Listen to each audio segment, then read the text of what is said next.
Effective na pantanggal ng langgam, langaw, ipis, lamok, centipedes, beetles, pignails, caterpillars, mites, grasshopper, white geckos, lisa, termites. Dahil maulan ngayon, nagsisilabasan ng mga langgam. Ito ang ginagamit kong pampatay ng langgam, very effective.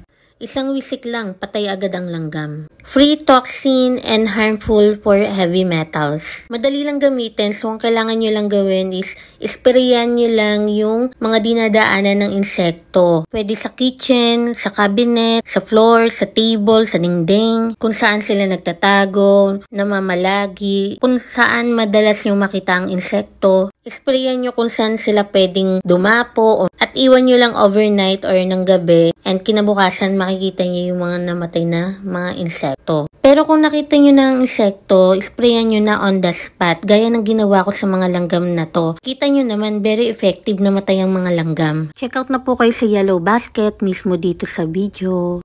Mura na, effective pa, kayang pumatay ng maraming klaseng insekto. Madali lang gamitin, kailangan nyo lang ilagay yung spray dun sa bote. Trending items at maraming bumibili, so try nyo na guys. Check out na kayo sa Yellow Basket mismo sa video. Thank you!